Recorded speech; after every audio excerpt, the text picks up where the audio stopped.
안녕하세요. 부다입니다. 지난 사랑의 콜센터 30취라에서 이찬호님이 연점을 부르며 아주 멋진 무대를 꾸며줬는데요. 듣는 이의 심금을 울리는 무대였습니다. 곡이 가진 특유의 슬픈 감정을 정말 잘 표현했습니다. 그게 어떤 감정이고 왜 잘 표현했는지는 제가 차근차근 말씀드릴게요. 그리고 이번에는 제작진에게 한 가지 아쉬운 점이 있는데요. 그것도 말씀드리겠습니다. 이 노래는 2016년에 발표된 곡이에요. 그런데 처음 만들어진 것은 훨씬 이전입니다. 나훈아님이 1982년에 레코딩을 이미 했으나 당시에는 발표되지 못했고 무려 34년이 지나서야 정식 발표된 거죠. 그러니까 34년 전에 제작된 미발표 음원이 현대 음향 기술로 업그레이드 돼서 세상 밖으로 나온 거예요. 오랜 시간이 걸린 만큼 이 노래에는 사연이 많습니다. 자료에 따르면 이 곡은 당시 나훈아님이 배우 김지미님과 결별한 직후 만들어진 노래라고 하는데요.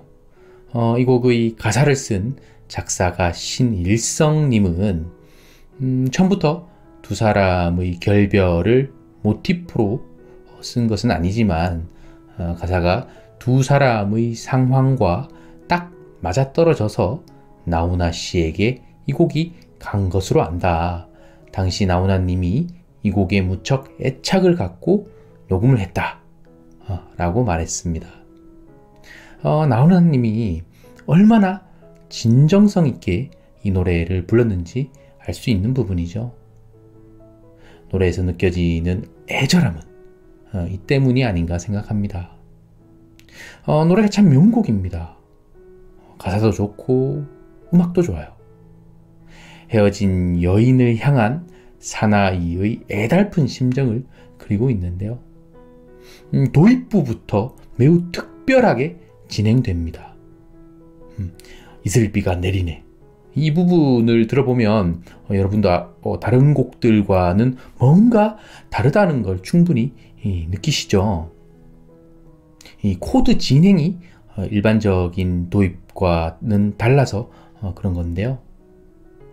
감정이 노래가 진행됨에 따라 서서히 고조되는 게 아니라 처음부터 초급하게 올라가요.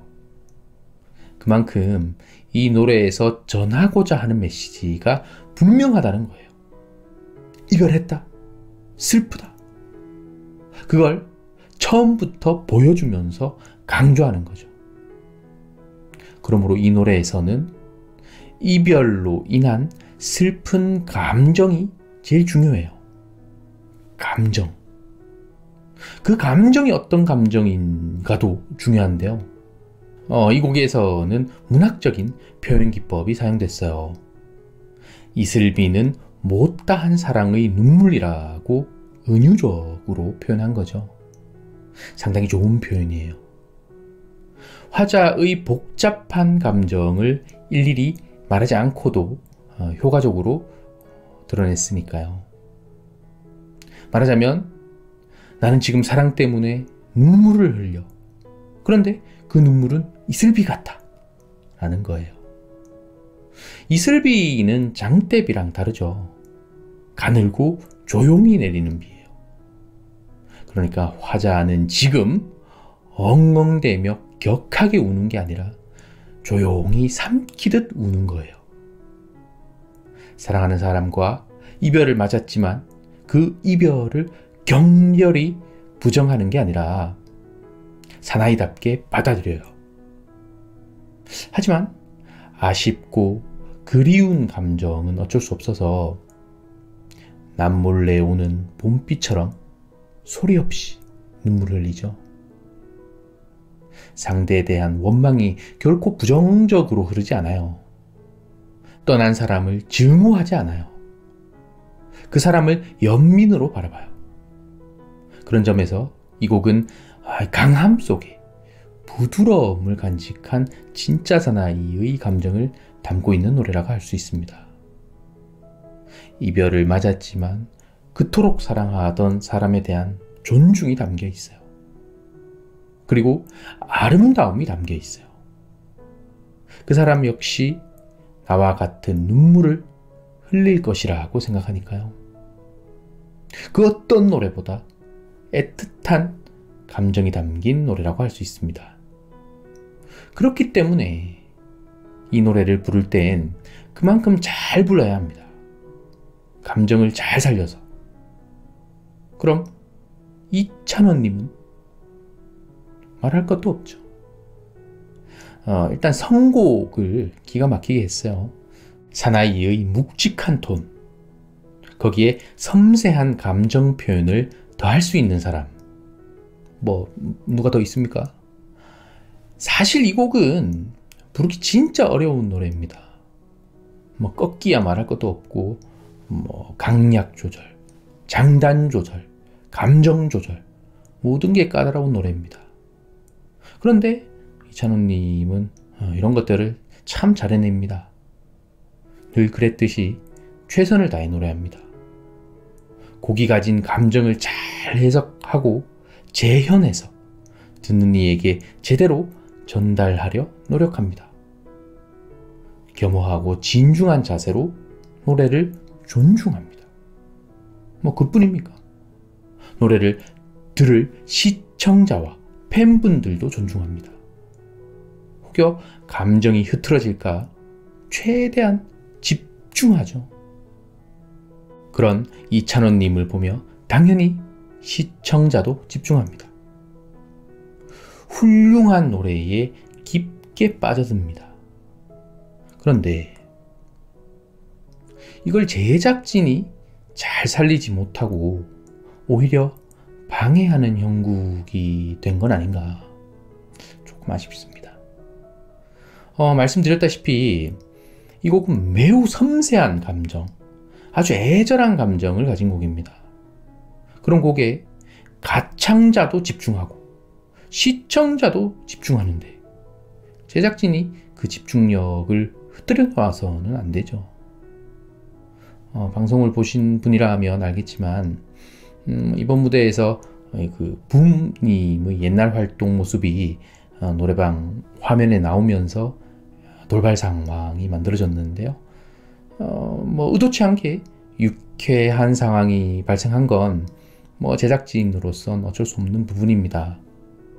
다른 출연자의 반응도 자연스럽게 봐야 하고요.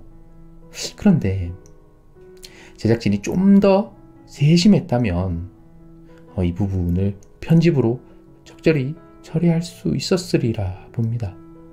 물론 시청자에게 재미를 주는 건 중요하죠. 누구보다 고민을 많이 하는 제작진일 테고요. 덕분에 제가 좋은 프로그램을 볼 수 있고 또 매주 큰 감동과 즐거움을 받는 것도 사실이니까요. 그 노고에 진심으로 감사드리는데요. 그런데 이번만큼은 조금 아쉬운 부분이 있는 게 사실입니다. 섬세하고 애절한 감정을 가진 그 명곡의 가치를 시청자에게 잘 전달하는 것, 그리고 그 가치를 깨달아 전력을 다해 노래하는 가수의 진심을 잘 전달하는 것, 이것이 제작진에게 부여된 임무의 본질이 아닌가 생각합니다. 저라면 편집을 잘해서 이 노래만큼은 곡과 가수의 감정을 많은 분에게 고스란히 전달하려고 애썼을 겁니다. 맹자님은 이런 말을 했습니다. 천하를 얻으려면 백성을 얻어야 하고 백성을 얻으려면 그들의 마음을 사로잡아야 한다. 백성의 마음을 사로잡으려면 그들이 원하는 것을 들어줘야 한다. 사람의 마음을 얻는 것, 이것이 바로 정치, 나아가 인간사 모든 것의 기본 원리라고 생각합니다. 그런 의미에서 시청자의 마음을 얻으려면 시청자가 무엇을 원하는지 제대로 알아야 한다는 걸 꼭 기억해 줬으면 좋겠습니다. 웃음도 좋지만 때로는 가슴 저리는 서름도 비중 있게 다뤄야 할 우리의 소중한 감정이라는 것을 꼭 알아줬으면 좋겠습니다. 오늘은 제가 듣기에 따라 다소 불편할 수 있는 쓴소리를 좀 했는데요. 제가 그만큼 프로그램에 애정이 있어서 드린 말씀이라고 너그러이 생각해 주세요. 앞으로도 좋은 방송 많이 볼 수 있길 기대하겠습니다. 오늘도 들어주셔서 감사하고요. 좋아요와 구독 버튼 누르는 거 잊지 마세요.